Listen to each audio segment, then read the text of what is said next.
बिस्मिल्लाहिर्रहमानिर्रहीम, अस्सलाम वालेकुम नाज़रीन, मैं हूं यासिर रशीद और आप देख रहे हैं program the last hour. Program में मेरे साथ मौजूद हैं सीनियर तजज़ियाकार राना मोहम्मद अजीम साहब।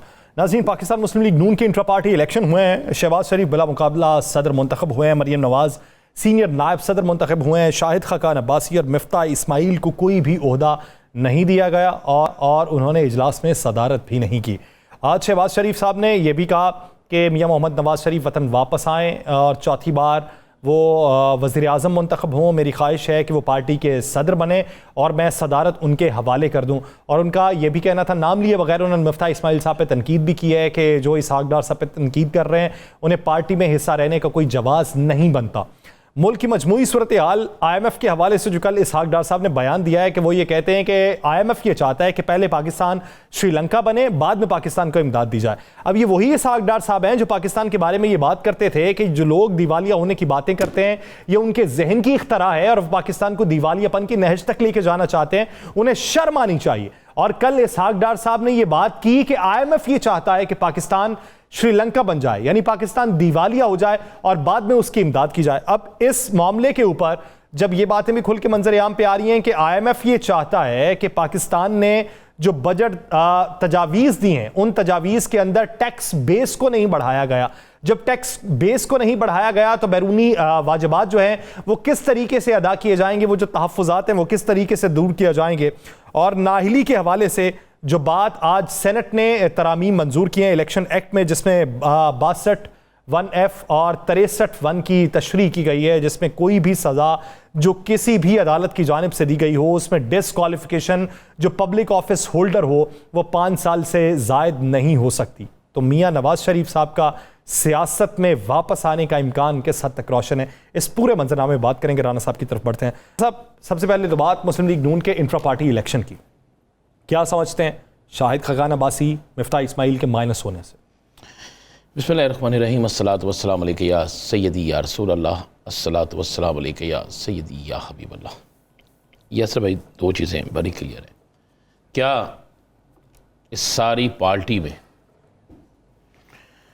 शहबाज शरीफ साहब, मरियम नवाज साहिबा, मरियम औरंगज़ेब साहिबा, इसहाक डार साहब, अताउल्लाह तारर साहब, इनके अलावा क्या वफाक में एक भी शख्स और ऐसा नहीं था जिसको आज कोई और अहम ओहदा दिया जाता? मैं शाहिद खाकान अब्बासी की बात तो बाद में करेंगे। ख्वाजा साद रफ़ीक साहब अपनी ज़िंदगी, अपना ख़ानदान, खून, जेलें, सब कुछ इस पार्टी के लिए दे दी। वो आज क्या किसी अहम ओहदे के हकदार नहीं थे? तारक फजल चौधरी, चौधरी तनवीर, आप लंबी लिस्ट लें ना ज़रा, आप गौर करें कितने लोग थे। हमजा शहबाज शरीफ, क्या हमजा शहबाज शरीफ ने जेल नहीं काटी? उनके बारे में यह था कि सीनियर नायब सदर का ओहदा उनके पास होगा, सारा कुछ चल रहा था ना जी। अब आ जाए शाहिद खाकान अब्बासी, मुफ्ता इस्माइल, इनके अलावा पोटोहार से तल्लक रखने वाले और भी बहुत से लोग हैं। इसके अलावा बहुत से लोग बहुत सी जगहों से हैं। भाई, क्या मुस्लिम लीग नून उन चंद चेहरों का नाम था जिन चेहरों को आज ये सामने लेकर आए हैं? या मुस्लिम लीग नून हकीकी तौर पर उन लोगों का नाम है जिन्होंने मुश्किल वक्त में मारे खाए? मुझे आज भी याद है, मैं इसलिए आज जिक्र कर रहा हूँ खासकर ख्वाजा साद रफ़ीक साहब का, कि मुशर्रफ दौर में जब लाहौर में कोई नज़र नहीं आ रहा था ना यासर साहब जी जी, तो मुझे वो सड़कों पे शख्स नज़र आया। बिल्कुल, मैंने उसे मार खाते मुझे नज़र आया, उसने लाहौर में कंपेन बनाई, उसे पाकिस्तान में कंपेन बनाई। कहाँ है उनका नाम? बना देंगे उन्हें एक नायब सदर, मैं बताता हूँ ना आपको, बना देंगे नहीं नायब सदर, लेकिन उनका ओहदा तो वो होना चाहिए था जो डिसीजन मेकिंग ओहदा होता। शाहिद खाकान अब्बासी का जुर्म यह है कि वो सच बोलना शुरू हो गया। आप मुंतखब करदा वो वज़ीर आज़म रहे, इसी पे नाराज़ थे ना वो। और अब मैं आपको ये खबर दे दूँ, शाहिद खाकान अब्बासी आएंगे दोबारा और किसी ठीक चीज़ पे आएंगे, ठीक जगह पे आएंगे। पार्टी में नहीं, पार्टी में आए ना आए, मैंने पार्टी के मतलब तो याद करें, हमारे प्रोग्राम में निकाल के देख लेना हमने क्या कहा था। आपको निगरान सेटअप में दिखाई दे रहे हैं? हाँ जी। और मुफ्ता इस्माइल साहब, भाई किसके, कौन उनकी तारीफ़ें करता था, कौन उनके प्रचार करता था, किसने 2 दफ़ा उन्हें बनाया?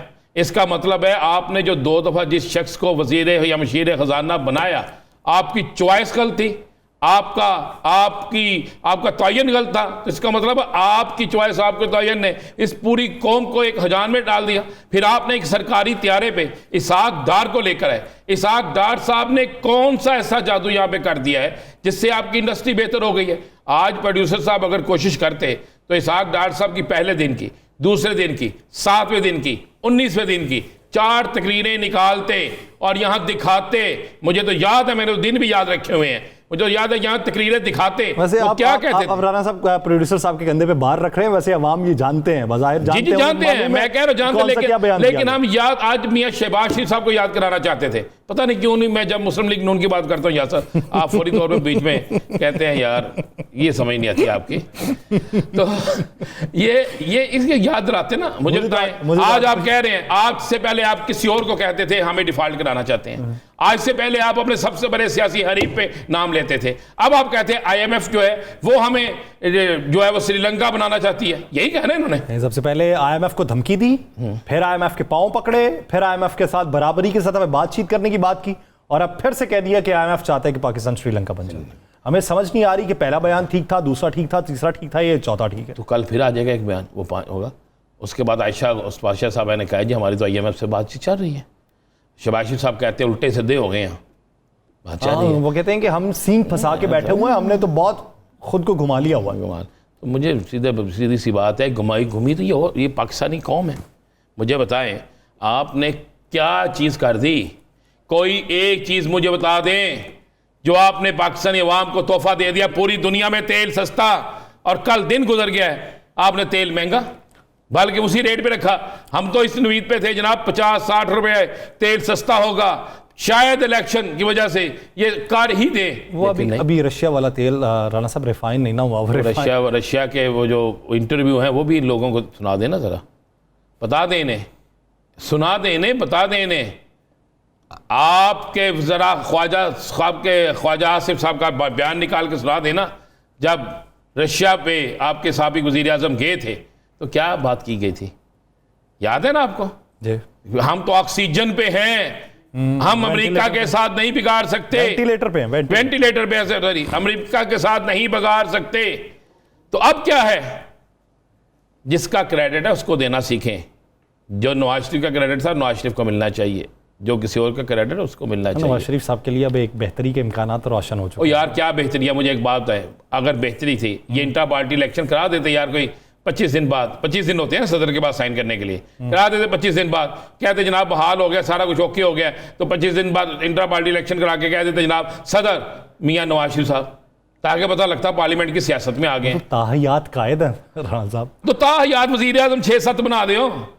क्या कह रहे हैं आप यार, इस तरह करें, ताहयात 6-7 वज़ीर आज़म जो है ना वो ले आए इस पाकिस्तान में, उनके साथ लिख दें ताहयात वज़ीर आज़म फलां, ताहयात वज़ीर आज़म फलां, ताहयात वज़ीर आज़म फलां, और एक जनाब आपको एक एक गाड़ी, एक एक घर, एक एक ओहदा दे दिया आपको, जनाब आपको सैलरी भी मिलेगी, आप बस इंजॉय करें और आप अवाम पर रहम खाएं, अवाम को अपनी मर्जी से मुंतही वज़ीर आज़म आने दें, इन सियासतदानों को साइड पे होने दें।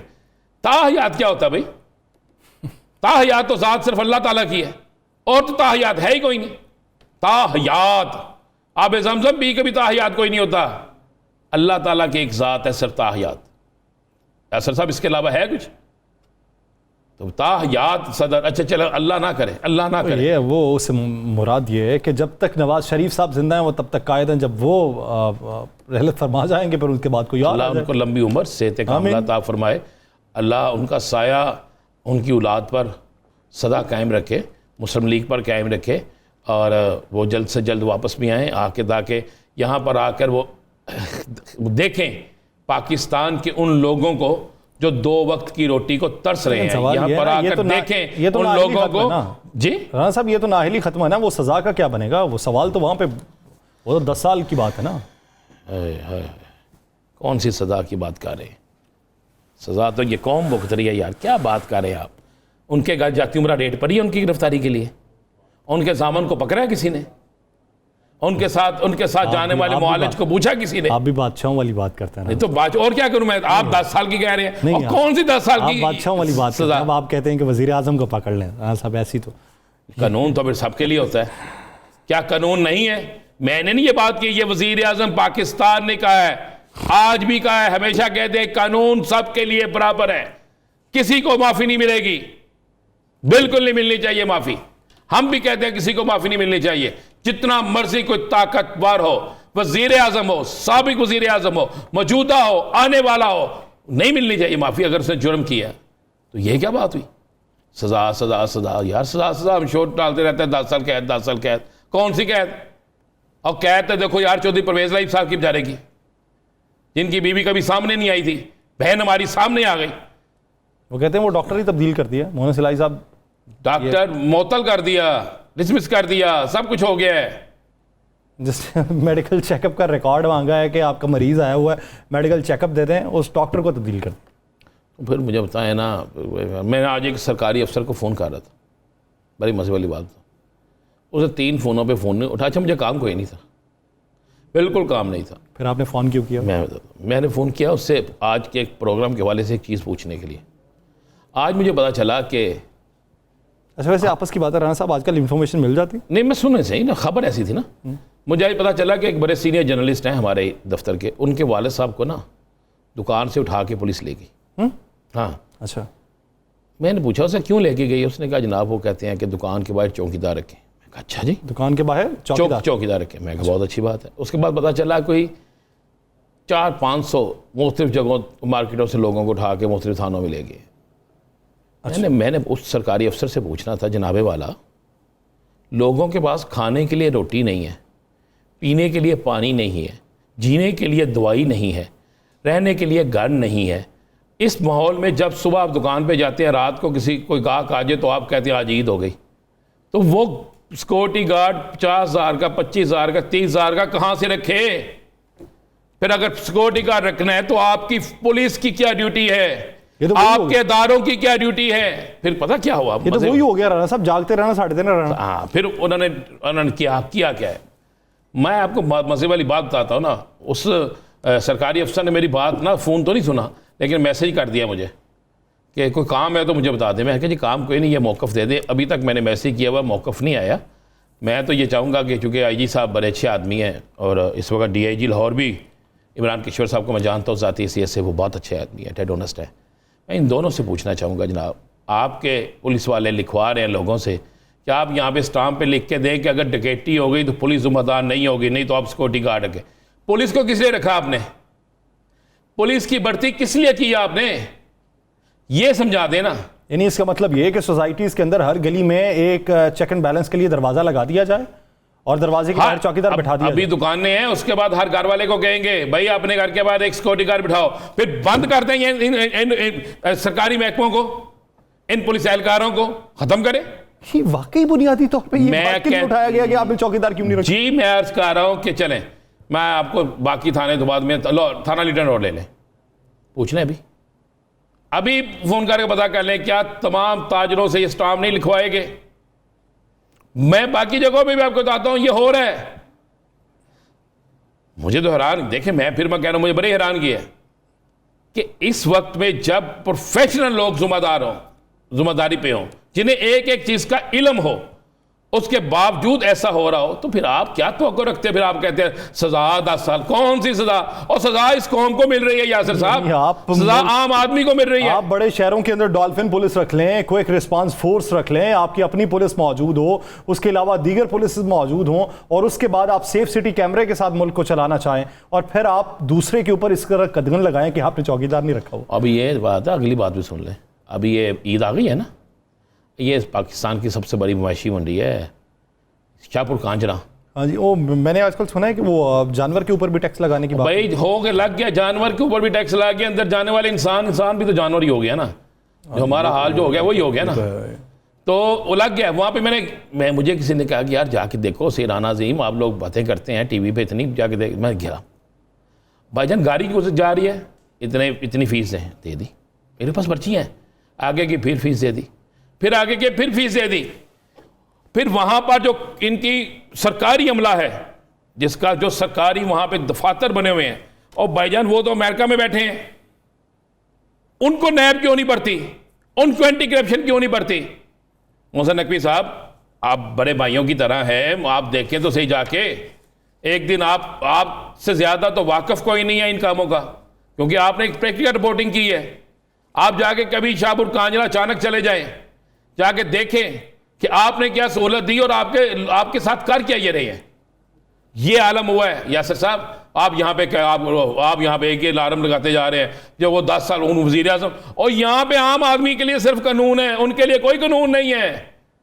कानून है राना अजीम के लिए, कानून है यासिर रशीद के लिए, आम आदमी के लिए कानून है, किसी के लिए और कानून शनून नाम की कोई चीज़ नहीं है। हर चीज़ यहाँ पे सज़ा मिल रही है ना, ये 10 साल की सज़ा, ये 10 साल की सज़ा हम काट रहे हैं। एक पाकिस्तान की वो कौम आवाम काट रही है जो गुर्बत में पिसती जा रही है। वो लोग काट रहे हैं जिसको 3 वक्त की रोटी मिलती थी, अब 1 वक्त की मिलती है। वो लोग काट रहे हैं जिनके बच्चे स्कूल जाना छोड़ गए हैं क्योंकि फीसों के पैसे नहीं हैं, जिनके पास मेडिसिन नहीं है, वो देख खा रहे हैं। तो आप क्या करते हैं जो रहे यासिर साहब, ये मुस्लिम लीग नून बन गई है, और ये मुस्लिम लीग नून की जो ना बता, मैं ये नाम बड़ा मज़ेदार है जी। अब आप आ जाएं, वज़ीर आज़म शहबाज शरीफ साहब शरीफ ख़ानदान, मरीम नवाज़ शरीफ ख़ानदान, इसाक डार साहब शरीफ ख़ानदान जी, ठीक है, ज़्यादा शरीफ ख़ानदान। आगे आ जाएँ, फिर अता तारड़ साहब, ये तो वैसे ही इनके अपने थे, ठीक है जी। मरियम औरंगज़ेब सेक्रेटरी इत्तलात।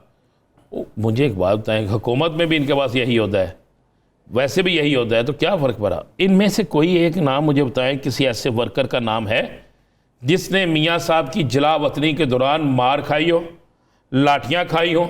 मैं आपको बताता हूँ, मैं आपको ये बता रहा हूँ। मतलब आप चले जाएँ, शाहिदा खान अब्बासी इलेक्शन ही ला रहे, राजा यासर अब्बासी मरी से है ना जी, मुस्लिम लीग नून के हैं। मैंने देखा मियाँ नवाज शरीफ और मरीम नवाज जब जाती थी वहाँ पे तारीख पे, तो ये बंदा सैकड़ों नहीं हज़ारों लोगों को लेके आता था। अगर ऐसे लोगों को जगह नहीं मिलनी, आज कहा गया टिकटें भी लोगों, जगह पता किसको मिलनी है? जो सिर्फ जबान से आके बोल सके टेलीविजन स्क्रीन ये तो आपको फैसला करना पड़ेगा। देखिए, मुस्लिम लीग नून हो, सियासी जमात कोई भी पीपल्स पार्टी हो, जहां पे कारकुन को इज्जत मिलेगी इलेक्शन जीत जाएंगे, जहां पे कारकुन को इज्जत नहीं मिलेगी इलेक्शन हार जाएंगे। ये मैं आपको बड़ा क्लियर और साफ बता दूं। मैंने तो आपको बड़ा क्लियर कहा कि मुझे पता है, मैं उस वक्त देखता था वहां पे जाके ना कि यार, मैं कहता था यार ये बंदा वहां से उठा है मरी से, 6-6 7-7 MP होते हैं वहां पे, ये अकेले ही हज़ारों बंदे लेके आ गया। मरियम साहबा का हाई कोर्ट में पेशी, मरियम साहब की पेशी, बिल्कुल ठीक है, अच्छी बात आपने क़यादत के साथ, लेकिन मैं कह रहा हूं कि आगे क्या होगा? नहीं, सवाल वही पैदा होता है कि नजरियाती एक कारकुन जो होता है जिसकी बुनियाद के ऊपर पार्टी मजबूत होती है, उस नजरियाती कारकुन को पार्टी में किस हैसियत से गर्दाना जाता है, उसे पसे पुष्ट डाल दिया जाता है, दीवार के साथ लगा दिया जाता है, और कुछ चेहरे वहाँ पे नुमाया रखे जाते हैं। वो चेहरे, उनकी कारकर्दगी क्या होती है, उनकी पार्टी में हिस्सा क्या होता है, ये एक बड़ा सवालिया निशान है। नाजरीन, माहिर कानून राजा आमिर अब्बास एक ब्रेक के बाद हमें ज्वाइन करेंगे। कवानीन के ऊपर बात करेंगे, जो हालिया तरामीम हुई हैं उसकी इंपॉर्टेंस के ऊपर बात करेंगे। कहीं नहीं जाएगा, स्टे विद अस।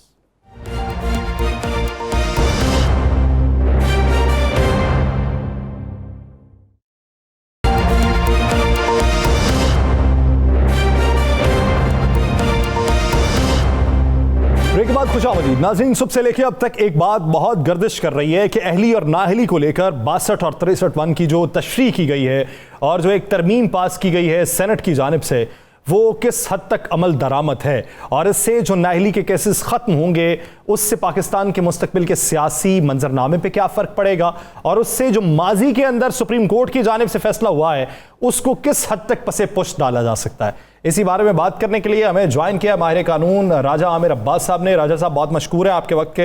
राजा साहब, एक तरमीम हुई, ऐवान बाला ने आज तरमीम मंजूर की कि जो भी डिस्क्वालिफिकेशन होगी वो किसी भी केस के तनाजुर में हो तो उसका जो दायरा कार है वो 5 साल तक महदूद रहेगा, यानी ताहयात नाअहली नहीं हो सकती। अब इसके बाद बहुत सी बातें गर्दिश कर रही हैं कि मियाँ नवाज शरीफ साहब, जहांगीर तरीन साहब या और भी बेनिफिशरी जो हैं वो दोबारा सियासत में इन हो सकते हैं।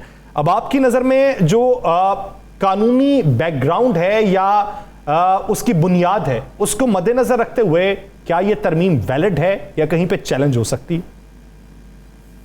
देखें, आजकल तो वैसे भी वो सीजन्स चल रहे हैं ना, अमेंडमेंट्स का और लेजिस्लेशन का वो सीजन चल रहा है, और ऐसी कानून साजी की जा रही है कि जो बज़ाहिर शायद मफाद आम में हो या दुरुस्त भी हो, लेकिन इस वक्त और जो टाइमिंग है उनकी वो ऐसी है कि वो पर्सन स्पेसिफिक, किसी केस के लिए स्पेसिफिक, चाहे वो सुप्रीम कोर्ट के रूल्स एंड रेगुलेशंस की हो, चाहे जजमेंट के रिव्यू के अमेंडमेंट्स हो, चाहे अभी ये की जा रही है। ऑल्दो इससे पहले एक 5 मेंबर्स का फैसला आ चुका है सुप्रीम कोर्ट से रिगार्डिंग 62(1)(f), और उसमें वो कह चुके हैं कि जब आइन इसमें खामोश है और कानून भी नहीं है तो फिर इसको परपेचुअल हयात नाअहली समझा जाएगा। लेकिन अब अगर इलेक्शन एक्ट में ये तरमीम कर दी जाती हैं कि जहां आइन में कोई मुद्दत नहीं दी गई तो वहां पे जो डिस्क्वालिफिकेशन का पीरियड होगा वो 5 ईयर होगा, तो आई थिंक कि ये एक वैलिड पीस ऑफ लेजिस्लेशन होगी। कोई इसमें ऐसा मैं नहीं समझता कि इसको अगर चैलेंज किया जाएगा तो कोई इसमें किसी किस्म की सुप्रीम कोर्ट इंटरफेरेंस करेगी, क्योंकि पार्लियामेंट का इतना इख्तियार है कि वो अगर इलेक्शन एक्ट में किसी डिस्क्वालिफिकेशन को कोई टाइम फ्रेम देना चाहें तो वो दे सकती है। नहीं, वो राजा साहब वो दे दिया, राजा साहब वो दे दिया। हम ये जानना चाहते हैं, बल्कि सब ये जानना चाहते हैं, मियां नवाज शरीफ साहब, जहांगीर तरीन साहब समेत बहुत से लोग हैं जिनकी अपीलें आखिरी भी मुस्तरद हो चुकी हैं, अपीलें भी मुस्तरद हो चुकी हैं आखिरी। क्या ये कानून उनको भी रिलीफ मिल जाएगा? जी जी, उनकी देखिए मियां नवाज शरीफ साहब की और जहांगीर तरीन की दोनों की 184(3) में जब डिस्क्वालिफिकेशन हुई तो फिर रिव्यू था, रिव्यू पिटीशन चली, और रिव्यू में उन्होंने जो चैलेंज किया था, उन्होंने ये चैलेंज किया था कि हमको जो डिस्क्वालीफाई किया है अकामे की बेस पे या जहांगीर तरीन को अपने फॉल्स एफिडेविट की वजह से, तो उस डिस्क्वालिफिकेशन को खत्म किया जाए। तो वो रिव्यू उस हद तक तो खत्म हो गया, वो डिस्क्वालिफिकेशन खत्म नहीं होगी। लेकिन अब उस डिस्क्वालिफिकेशन का पहले कोई टाइम फ्रेम नहीं था कि वो कब तक है, वो ताहयात थी। अब उसी डिस्क्वालिफिकेशन का जिसका वो रिव्यू खत्म हो गया है, डिस्क्वालिफिकेशन रहेगी, लेकिन जैसे ही 5 साल उस डिस्क्वालिफिकेशन को पूरे हो जाएंगे तो फिर वो इलेक्शन में हिस्सा लेने के लिए अहल हो जाएंगे। तो इस अमेंडमेंट का फायदा डेफिनेटली हर उस शख्स को होगा कि जिसको 5 साल पूरे हो गए, डिस्क्वालीफाई हुए। इसमें बहुत से और भी MNAs MPs हैं जिनकी डिग्रीज उस वक्त जाली थी। तो ये तमाम के तमाम जो से हैं आफ्टर लैप्स ऑफ 5 इयर्स ये क्वालिफाई कर जाएंगे इलेक्शंस के लिए। और ये ठीक, राजा साहब इधर तक तो बात समझ आती है। अब मेरा एक सवाल ये है, कानूनी नुक्ता नज़र से समझाइएगा, एक शख्स को सज़ा है और जेल की सज़ा है, कैद की सज़ा है। अब कैदी जो है क्या वो इलेक्शन में हिस्सा ले सकता है? उसके ऊपर आइन क्या कहता है? देखिए मियां साहब जो उनसे हैं, मियां साहब को ये तो डिस्क्वालिफिकेशन हुई थी कामे की बेस पे। एक और डिस्क्वालिफिकेशन है कि वो है उनकी नैब में जो केस चला था उसमें एसेट्स जो उनसे थे, उनके जो वो मेफेयर अपार्टमेंट्स थे उसका वो मनी ट्रेल नहीं दे सके थे। उसमें डिस्क्वालिफिकेशन सेक्शन 14 के और उसके तहत हुई थी नैब में। वो पहले 10 साल थी, उसका बंदोबस्त भी कर लिया उन्होंने कि नैब में अमेंडमेंट करके अब उस डिस्क्वालिफिकेशन को भी 5 साल का टाइम फ्रेम दे दिया है। और वहां पे अभी उनकी अपील इस्लामाबाद हाई कोर्ट में मौजूद है। अगर मियां साहब वापस आते हैं तो वो डायरेक्टली किसी भी तरीके से इलेक्शन में हिस्सा नहीं ले सकते, उनको अरेस्ट किया जाएगा। वो अरेस्ट होने के बाद अपनी अपील इस्लामाबाद हाई कोर्ट में जाएंगे और वहां से अगर उनका इक्विटल होता है तो फिर तो वो लड़ सकेंगे इलेक्शन। लेकिन अगर वहां से उनकी सजा बरकरार रहती है 5 साल या 10 साल की, तो फिर उसमें उनको 5 साल का गालिबन ये फायदा इसलिए नहीं पहुंचेगा क्योंकि वो जितना अरसा बैरून मुल्क रहे हैं वो सजा में काउंट नहीं होगा, वो डिस्क्वालिफिकेशन में भी काउंट नहीं होगा नैब वाली में। तो वहां पे उन्हें इश्यूज आएंगे। लेकिन बाज़ाहिर लग रहा है कि वो ये समझते हैं कि नैब में जो उन्होंने अमेंडमेंट्स तमाम की तमाम कर दी हैं, अगर तो वो बरकरार रही, सुप्रीम कोर्ट ने उन्हें ख़त्म ना किया, तो फिर उन अमेंडमेंट्स का फ़ायदा उठाते हुए मियां नवाज शरीफ साहब को बरी कर दिया जाएगा। राणा साहब आपसे सवाल करेंगे, लेकिन मेरा एक सवाल ये है, इरफान कादर साहब या आज़म नज़ीर तारड़ साहब वो इस हद तक पुरुम्मीद क्यों हैं कि जब आप ये कह रहे हैं कि वो जो बैरून मुल्क उन्होंने वक्त गुजारा है वो डिस्क्वालिफिकेशन में शामिल नहीं होगा, वो वक्त उन्हें फिर से बिताना पड़ेगा पाकिस्तान में आके, वो इस बात पे कभी इम्कान क्यों रखते हैं कि 5 साल उसी में हज़फ हो जाएंगे? देखिए, जहां तक मैंने कहा 2 केसेस है। अकामा वाले केस में तो वो मफरूर नहीं है, उसमें वो 5 साल का उनका टाइम फ्रेम शुरू हो रहा है। नैब वाले में वो इसलिए इतने श्योर हैं कि उनके इल्म में है कि अगर तो नैब की अमेंडमेंट्स बरकरार रहती हैं तो मियां साहब को नैब के केस में जैसे मरीम साहिबा को बरी कर दिया गया है, उम्मीद लग रही है उनको कि नए नैब के कवानीन के तहत मियां साहब को इस्लामाबाद हाई कोर्ट में जब वो आएंगे अपनी अपील को दोबारा परसू करेंगे तो गालिबन नए कवानीन अगर मौजूद रहे तो वो बरी हो जाएंगे। इन केस अगर नए कवानीन को सुप्रीम कोर्ट अमेंडमेंट्स के तहत खत्म कर देती है, मेरिट्स पे फैसला होता है, तो फिर मैं समझता हूं मियां साहब डिस्क्वालीफाई ही रहेंगे और वो कम से कम ये आने वाले जो इलेक्शंस हैं इसमें वो पार्टिसिपेट्स नहीं कर सकेंगे। साहब, आपको उम्मीद है मियां साहब अपने का पाकिस्तान आएंगे, गिरफ्तार हो जाएंगे, आपको उम्मीद है कि वो भी गिरफ्तार हो जाएंगे? देखिए, मियां साहब को अगर तो श्योरिटी होती, क्योंकि मरियम बीबी तो यही मांग रही थी ना कि हमें श्योरिटी दी जाए, तो वो उस वक्त उनकी हुकूमत नहीं थी ना, उस वक्त उनकी हुकूमत नहीं थी। अब भी तो उनकी अपनी हुकूमत है, तो क्या वजह है कि उनका ट्रस्ट डेफिसिट इतना कमजोर है कि वो अभी भी ट्रस्ट नहीं कर रहे कि गालिबन शायद चूंकि पीडीएम की हुकूमत में जरदारी साहब भी हैं और अब इलेक्शंस आने हैं और इलेक्शंस के वक्त आप देखेंगे कि ये दोनों पोल्स अपार्ट हो जाएंगे, फिर ये दोबारा एक दूसरे के पेट फाड़ रहे होंगे और पोलों पे टांग रहे होंगे, क्योंकि इलेक्शन में आपने एक दूसरे के खिलाफ लड़ना है। तो ऐसी सूरत हाल में जब तक कि 200% मियां साहब को श्योरिटी नहीं होगी तो मुझे नहीं लगता, और उसके लिए वो वेट ये भी कर रहे हैं कि सुप्रीम कोर्ट से नैब की जो अमेंडमेंट्स हैं उसका फैसला क्या आता है। चले एक चीज बता दें मुझे, ये सारा कुछ ना आपके लिए किया गया ना मेरे लिए किया गया, ये सारा कुछ तो चंद सियासतदानों के लिए किया गया जिसकी बंदरबांड में शायद और भी बहुत से लोगों को मिल जाएगा। जब ये सब कुछ किया गया है कि इन्हीं के लोगों के लिए कि इनकी नाहली ख़त्म हो जाए और ये इक़्तिदार के ईवानों पे दोबारा आ जाए, कोशिश तो है ना उनकी, आगे अवाम क्या फ़ैसला करती है वो तो एक बात की बात है। तो आप समझते हैं कि बाकी मामलात भी दुरुस्त हो जाएंगे? देखिए जी, उनकी राह में जो हर्डल है वो हर्डल तो यही है कि डिस्क्वालिफिकेशन और सजा है।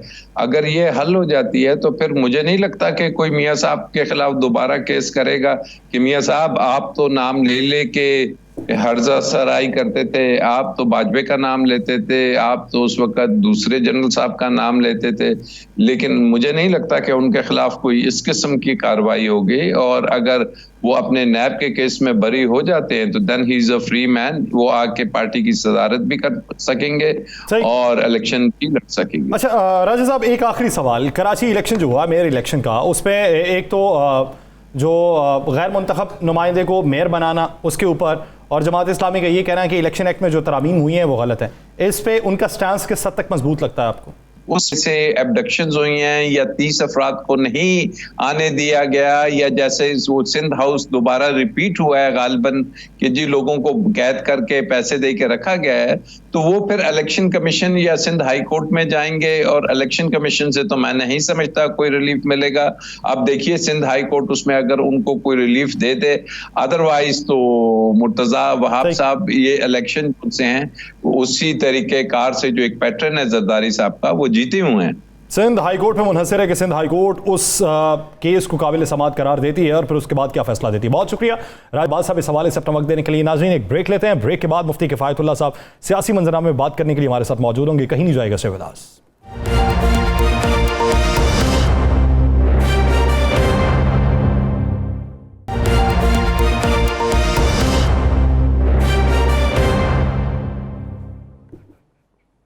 ब्रेक के बाद खुशामदीद। नाज़रीन, पाकिस्तान का सियासी मंजरनामा जो है बेहतरी के इम्कानात के साथ तक रोशन होंगे। पाकिस्तान में इलेक्शन के लिए इकदाम जो हो रहे हैं, क्या इलेक्शन वक्त पे हो जाएंगे? अगर इलेक्शन वक्त पे होते हैं तो किसके मफादात के तहत होंगे? पाकिस्तान के अंदर ये जो बंदरबाट हो रही है सियासी तौर के ऊपर, बेशुमार पार्टीज बनती जा रही हैं, ये अगर डेंट डालेंगी तो किसको डालेंगी? क्या मुत्तहिद होकर पाकिस्तान को सियासत को चलाना चाहिए, इनफरादी तौर पर पाकिस्तान की सियासत के मैदान में उतरना चाहिए? इसी बारे में बात करेंगे। जमीयत उलमा इस्लाम पे के सीनियर रहनुमा मुफ्ती किफ़ायतुल्लाह साहब ने हमें स्टूडियो में ज्वाइन किया। मुफ्ती साहब बहुत मशकूर है आपके वक्त। मुफ्ती साहब, अगर देखा जाए, एक तो आज सेनेट ने तरमीम मंजूर की है जिससे नवाज शरीफ साहब की सियासत में वापसी का रास्ता हमवार हुआ है। अब नवाज शरीफ साहब के साथ साथ जहांगीर तरीन साहब हैं और भी बहुत से बेनिफिशरी मौजूद हैं। इस फैसले को आप किस नज़र से देखते हैं? ये पाकिस्तान की सियासत में बेहतरी का फैसला है या ऐसे फैसले सिर्फ अदालतों पे छोड़ देने चाहिए? बिस्मिल्लाहिर्रहमानिर्रहीम।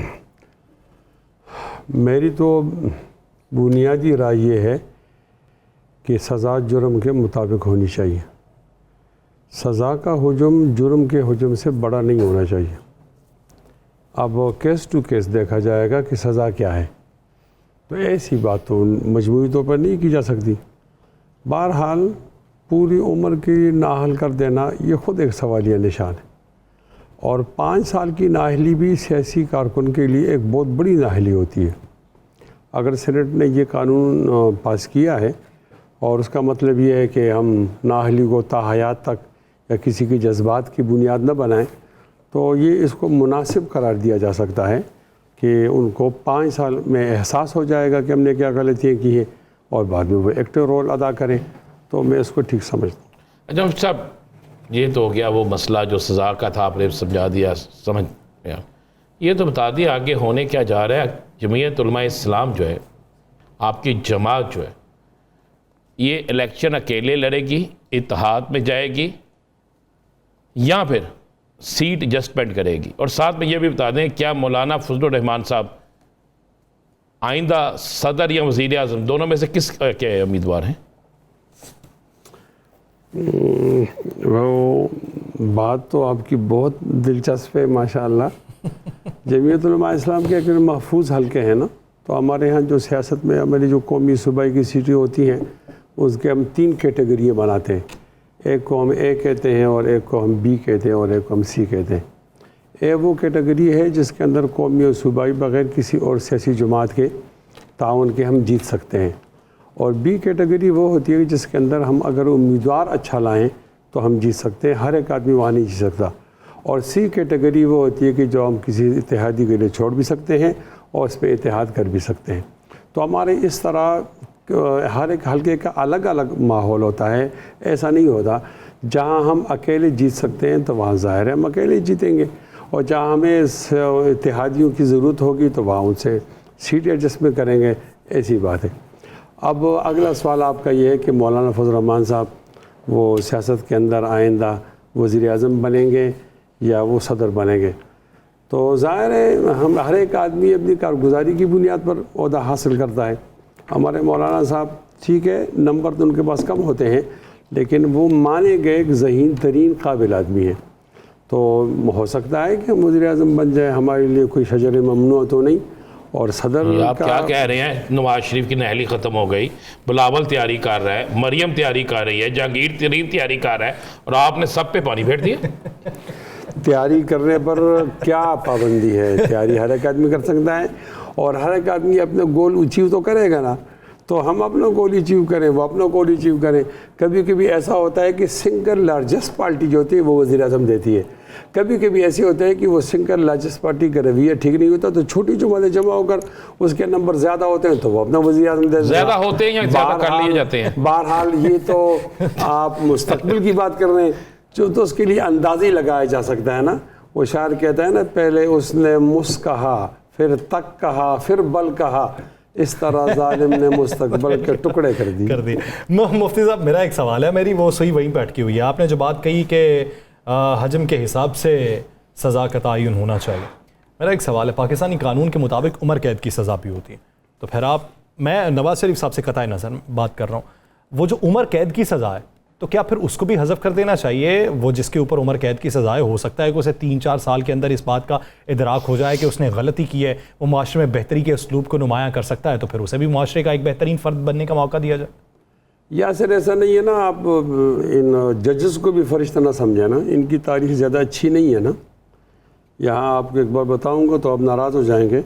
मैं नाराज़ नहीं होता सर, बहुत से हल्के नाराज़ हो जाते हैं, हमें टीवी पे बैठ के बहुत से स्लोप देखने पड़ते हैं। वो हमारे यहाँ एक सेठ वकार साहब पैदा हुए थे, उन्होंने परवेज़ मुशर्रफ साहब को फांसी की सज़ा सुनाई, तो वो उनका जो स्टेटस था वो हाई कोर्ट या उससे ऊपर की चीज़ खुसूसी अदालत का था। तो यहाँ पंजाब में लाहौर में हाई कोर्ट ने कहा कि वो कैंसिल है, और उसके बदले एक आदमी को लाहौर हाई कोर्ट का जज बनाया गया, और एक आदमी को बावजूद इसके कि वो सीनियर नहीं था उसको जज बनाया गया इस्लामाबाद सुप्रीम कोर्ट का। जब जजेस इस तरीके से आए माफ़ी चाहता हूँ, और जब जजेस वो अपने खिलाफ इंक्वायरी पर पाबंदी लगाएं कि नहीं आप मेरी ऑडियो लीक नहीं सुन सकते, तो जब इस तरह के एतराज़ात हों, अल्लाह ताला फरमाता है मैंने एक आयत पढ़नी थी तो मैं उसके लिए वो पढ़ूँ ना, उसके बाद मैं कोट करता हूँ। अल्लाह ताला फरमाते हैं वला यजरिमन्नकुम शनानु कौमिन अला अल्ला तादिलू, किसी कौम की दुश्मनी आपको इस पर बरंगेख्ता न करें कि आप अदल नहीं कर सकें। तो अदल पर तो बहुत सवालात हैं। अब आपने आदिल के मुंह से निकली हुई बात को ये समझ लिया कि वो ऐसा है और ऐसा नाहिली है और ताहयात है। नहीं, मैं ये समझता हूँ कोई भी आदमी अपने वज़न से ज़्यादा बात ना करे। एक आदमी के पास ये इख्तियार ही नहीं, वो चंद दिनों के बाद रिटायर हो जाएगा, वो नाहिल करते रहे पूरी उम्र के लिए। मैं कहता हूँ कि कभी भी ऐसा नहीं हुआ कि हुक्म के मुताबिक सज़ा दी गई। यहाँ तो एक वज़ीर-ए-आज़म को कान से पकड़ कर इसलिए निकाला गया कि गलती तो कोई नहीं थी, बेटे से आपने क्यों नहीं लिया, तनख्वाह क्यों नहीं ली। ये कोई बात है, मज़ाक बनाया हुआ है। आप इधर भी बात करें, ज़रा उधर भी बात करें। ऐसा ना हो कि हम एक ही तरफ देखें। मैं नाअहली को ठीक नहीं समझता ताहयात के लिए। मैं कहता हूँ जितने गुनाह है, जितनी उस सज़ा उसके हुक्म के मुताबिक होगा, थोड़ा सा ज़्यादा होगा तो उस पर हम सर मैं आपसे बात का आगाज़ करता हूँ। मुफ्ती किफ़ायतुल्लाह साहब, हाफिज़ अब्दुल्ला साहब, हाफिज़ हुसैन साहब, अब पार्टी के अंदर नुमाइंदगी किसको दी जाती है? अभी पाकिस्तान मुस्लिम लीग नून का ये इंतखाब हुआ है, ये पार्टी के अंदरूनी हालात का, जो चेहरे मंजर आम पे आए हैं और जिन चेहरों ने दहाइयों की सियासत की है वो पीछे हैं, और जो चेहरे अभी ये कुछ सालों के अंदर मंजर आम पे आए वो ऊपर आके लग गए। अगर तायुनातियों की बात है तो सर आपके पॉलिटिकल सिस्टम में भी तो है ना, आप दूसरों पे जब बात करते हैं तो आपका पॉलिटिकल सिस्टम का जो स्ट्रक्चर है वही नाकिस है, तो आप फिर दूसरों पे बात किस तरीके से कर सकते हैं? देखें, आप नाराज़ ना हो, आप जहाँ रहते हैं ये इसको बर्र सगीर कहते हैं, और जिस तरह आप इशारा कहते हैं ये मोरूसी सियासत की बात है। तो आप देखते हैं कि यहाँ भुट्टो ख़ानदान में उसकी सियासत है, तो आपने इंडिया में देखा हो कि वहाँ पर वो गांधी ख़ानदान सियासत कर रहा है, और आपने बांग्लादेश में देखा कि वहाँ पर वैसे आप आपस की बात है वहाँ पे ऑपोजिशन में है सर। बिल्कुल हो, लेकिन सियासत तो हो रही है ना, और एक एहतराम हासिल होता है, जिस तरह शेख मुजीबुर रहमान की बेटी वगैरह है। तो हमारे इलाके की ये बात है। तो अब मोरूसियत को अगर क्रेडिट नहीं है तो डिसक्रेडिट भी नहीं होना चाहिए ना। आप इसकी काबिलियत को देखें, एक मोर्चा है, उस मोर्चे के लिए आप एक आदमी को भेज दें कि इस मोर्चे को रख सकता है या नहीं रख सकता।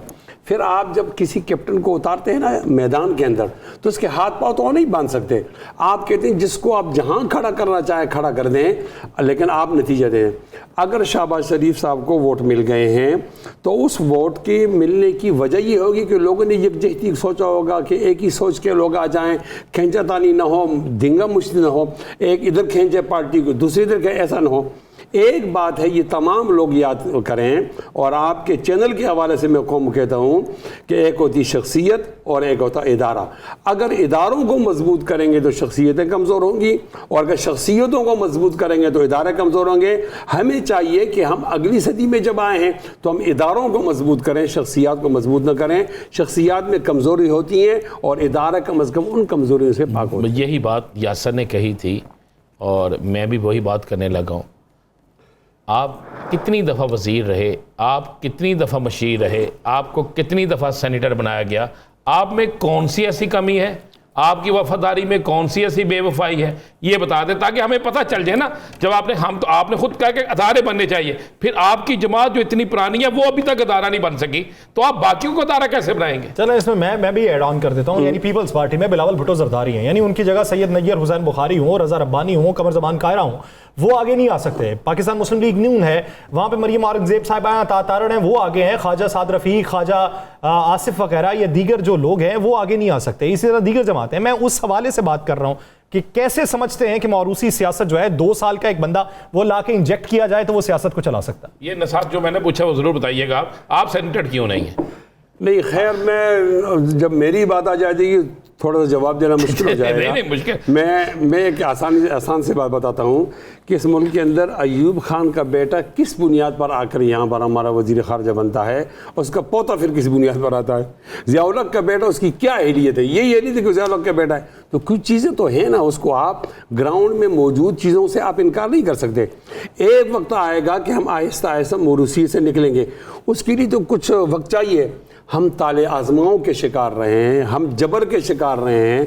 यहाँ पर 35 साल 75 सालों में 35 साल वो लोग आए हैं जिनसे कोई पूछ नहीं सकता, उन्होंने आइन का मजाक बनाया और यहाँ पर हुक्मरानी करते रहे। जब आप मुस्तकिल आपको जमहूरियत का मौका नहीं मिल रहा और मुस्तकिल आपकी तरबियत नहीं हो रही तो ये चीज़ें तो होंगी। उसके लिए फिर आपने जमहूरियत को आगे ले जाना है, तरबियत सीखनी है, तो ऐसा ये चीज़ें कम होंगी ना। तमाम चीज़ें एकदम उसकी इस्लाह हो जाए और सारी गलतियाँ हमारी सामने लाई जाए।